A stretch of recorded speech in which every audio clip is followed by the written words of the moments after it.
4명으로 시작했는데 어떻게 110명까지 늘었을까요? 많은 분들이 홍보를 잘하셨나봐요 이렇게 말씀하세요. 근데 아닙니다. 오히려 상담 때문이었어요. 오늘 그 이야기 전부 들려드릴게요.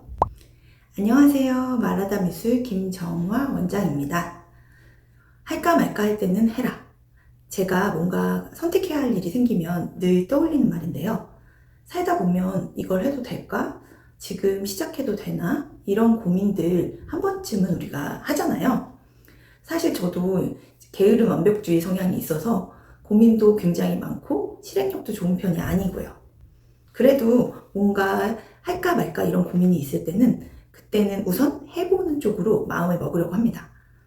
돌아보니까 그 선택들이 하나하나 모여서 지금의 저를 만들었더라고요. 집에서 아이 4명으로 시작했던 작은 미술 수업이 지금은 110명 아이들과 함께하는 미술학원이 됐고 전국 7개 교육원에서 말하다 미술을 함께하고 있거든요. 돌아보면 뭔가 특별한 기회가 있었던 게 아니라 그때 제 상황에서 했던 작은 그런 선택들이 모여서 여기까지 오게 됐던 것 같아요. 그래서 오늘은 잠자고 있던 미술 전공을 어떻게 현실적으로 내 일로 만들었는지, 그리고 4명이 110명으로 이어졌는지 그 이야기를 해보려고 합니다. 이런 이야기를 하면 꼭 이런 말씀들을 하세요. 아, 원장님은 원래 잘하셨으니까 된 거 아니에요? 근데 처음부터 저도 확신이 있었던 사람은 절대 아니었어요. 저는 좀 결혼을 일찍 해가지고 졸업하고 바로 주부가 됐었어요. 20대 후반쯤 아이 키우니까 너무 답답하고 우울하고 그래서 이제 남편이랑 가족들을 이제 설득을 했죠. 다시 일을 하고 싶습니다. 아니, 처음으로 일을 시작한 거죠. 근데 막상 시작하려고 보니까 경력은 없고 아이 키우면서 제가 가진 건 미술 전공 하나더라고요. 할 수 있는 일이 생각보다 많지 않더라고요. 그래서 방문 미술부터 시작해서 나중에는 뭐 동업까지 하면서 미술학원을 운영하게 됐어요. 근데 정말 열심히 살았던 것 같아요. 근데 조금 안정되나 싶었던 그때 둘째가 이제 계속 아프기 시작하는 거예요.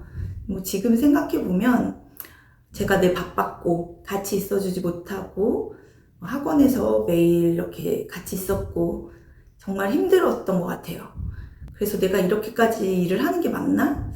결국 돈 버는 것도 사실 우리가 아이 잘 키우려고 하는 건데 그런데 또 일을 완전히 놓을 수는 없었어요. 그래서 계속 고민을 했죠. 근데 생각해보니까 꼭 둘 중 하나를 선택해야 하나? 이런 생각이 들더라고요.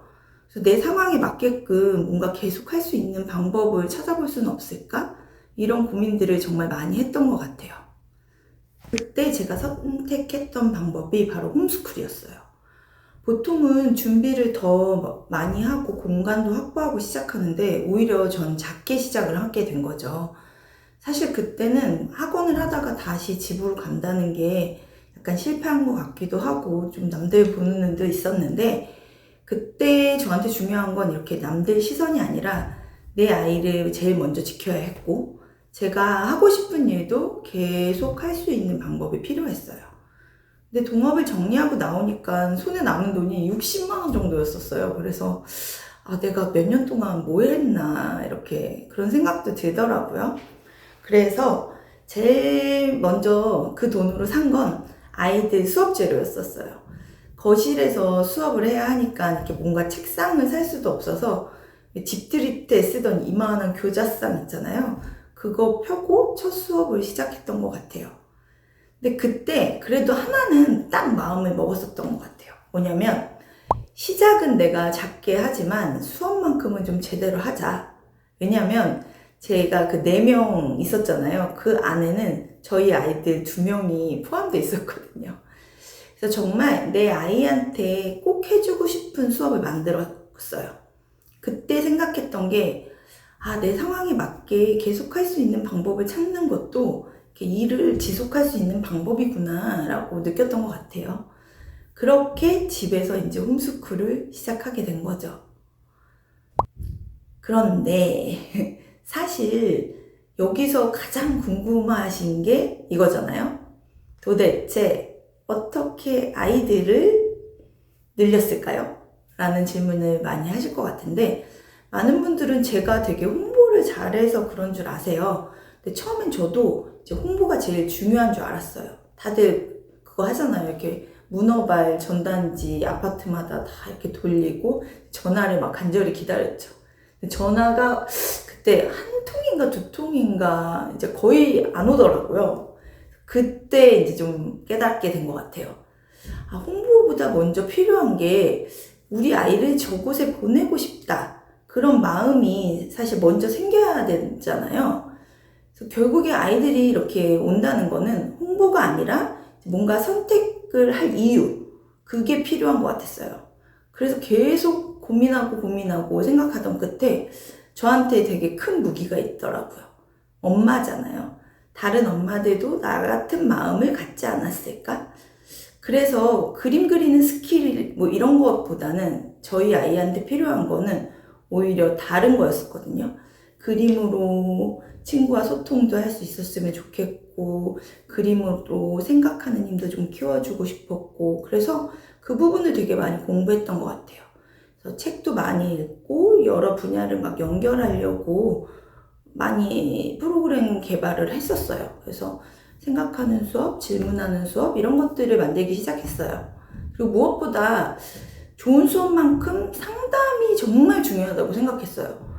왜냐하면 오늘 잘했어요 뭐 이런 얘기는 어디서든 피드백을 들을 수 있는데, 수업하면서 아이가 어떤 생각을 했는지, 이 활동들이 지금 이 아이한테 왜 필요한지, 집에서 어떤 걸 해주면 더 도움이 되는지, 이런 것들, 실질적인 것들을 부모님하고 많이 나눴던 것 같아요.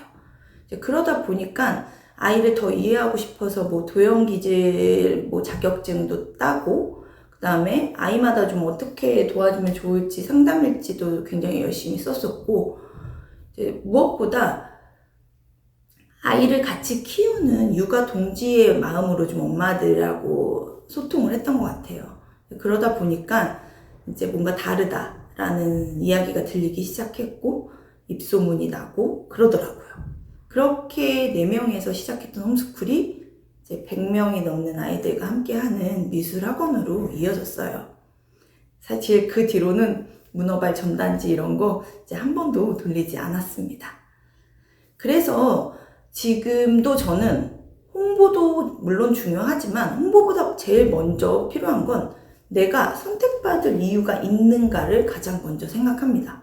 그리고 선택했으면 그 부모님들에게 우리의 가치를 전달하는 그런 상담, 그 두 가지가 그 어떤 홍보보다 먼저 준비되어야 될 거라고 생각합니다. 그렇게 집에서 수업을 이어가고 있었는데 또 한 번 선택해야 되는 순간이 왔어요. 바로 코로나였어요. 갑자기 아이들이 올 수 없게 되고 수업도 멈추고 수입도 당연히 멈췄죠. 솔직히 그때는 좀 정말 막막했던 것 같아요. 일을 하다 보면 뭐 그런 순간은 누구한테나 온다고 하는데 사실 그때까지 큰 위기가 없었었거든요. 근데 그때도 똑같이 생각했던 것 같아요. 지금 내가 이 상황에서 그럼 할 수 있는 게 과연 뭘까? 그래서 시작했던 게 미술 키트와 온라인 수업이었어요. 뭐 처음부터 뭐 온라인 사업을 시작해야 되겠다, 뭐 브랜드를 만들어야 되겠다, 뭐 이런 생각은 전혀 없었죠. 뭐 그릇이 아주 작았던 홈스쿨을 하던 평범한 엄마였으니까. 근데 그 상황에서 할 수 있는 걸 그냥 해본 거였었어요. 인스타도 처음 배워보고. 근데 생각지도 못한 일들이 생기더라고요.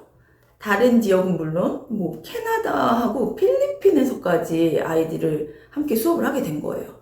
그러면서 이런 미술 수업이 우리 동네에도 있었으면 좋겠어요. 뭐 이런 이야기들이 들리기 시작했어요. 그래서 그러던 어느 날 또 DM이 하나가 왔는데, 이제 수업을 전공하신 분이 아니라서 이제 수업 준비가 너무 힘든데 조금만 도와주시면 안 될까요? 라는 이야기였어요. 그래서 처음에는 그냥 그 원장님 한 분만 함께 할 생각으로 시작을 하게 된 것 같아요. 근데 비슷한 고민을 하는 원장님들이 계속 연락을 주시더라고요. 그래서 혼자 집에서 일할 땐 몰랐는데 나 같은 고민을 하는 원장님들이 꽤 많으시더라고요. 그래서 그러다 보니까 또 나 혼자 잘하는 것보다 다 같이 잘하는 원장님들이 많아졌으면 좋겠다라는 마음이 생겼던 것 같아요. 그러니까 또 자연스럽게 그게 이어져서 지금의 마라다 미술까지 오게 됐어요. 돌아보면 할까 말까 할 때는 해라. 그 말이 제가 왜 계속 기억에 남나 했더니, 물론 시작한다고 해서 처음부터 절대 잘 되진 않죠. 저도 그랬으니까요. 뭐 학원 했다가 집으로 들어오고 전단지 돌리는데 전화 안 오고. 근데 그때 그냥 일단 해보자. 그런 마음 하나가 다음 선택을 또 하게 해주고 결국에 지금의 말하다 미술까지 이어지게 됐던 것 같아요. 뭐 생각해보면 우리가 미대를 가려고 정말 열심히 그림 그렸던 시간, 그리고 아이를 키웠던 시간, 또 잠깐 쉬었던 시간도 이렇게 막 헛되고 어디 가지는 않더라고요. 그 시간들이 결국 지금의 저를 만들어준 것 같아요. 저는 그때 제 상황에서 할 수 있는 방법을 이렇게 선택을 한 거잖아요. 근데 어느 순간 이제 미술 전공이 현실적인 일이 되어 있더라고요. 그냥 선택을 이어갔더니. 그래서 저는 이 영상을 보시는 여러분들도 저랑 비슷한 상황일 것 같은데 내 전공을 어떻게 살릴지 그 고민보다는 오히려 지금 내 상황, 그거에 맞게끔 내 전공을 현실적으로 어떻게 일로 만들 수 있을지를 한번 고민해 보시면 좋겠어요. 정답은 정해져 있고 뭐 이런 게 아니더라고요. 저는 그냥 제 상황에 맞게 홈스쿨을 선택을 하고 이어나가고 확장을 한 것처럼 여러분들도 여러분들에게 맞는 상황이 있을 거예요. 그래서 그 시작을 한번 잘 찾아보시면 좋을 것 같아요. 그래서 지금 미술 전공으로 나도 다시 일을 하고 싶은데 이렇게 망설이고 계시다면 댓글에 지금 가장 고민되는 거 하나만 편하게 남겨주세요. 그러면 제가 댓글 하나하나 좀 읽어보고 가장 많이 궁금해하시는 이야기부터 다음 영상에서 차근차근 한번 먼저 나눠보겠습니다. 앞으로 이 말하다 미술 채널에서는 미술 전공을 현실적으로 내 일로 만들 수 있는 과정, 그리고 창업에 관한 거, 수업에 관한 거, 뭐 상담, 학원 운영, 부모님과의 소통, 뭐 이런 것들, 그리고 또 이렇게 지역 내에서 오래 사랑받는 미술학원으로 자리 잡는 방법까지 제가 19년 동안 직접 경험하면서 쌓아온 것들을 하나씩 나눠보려고 합니다. 다음 영상에서 또 뵙겠습니다. 감사합니다.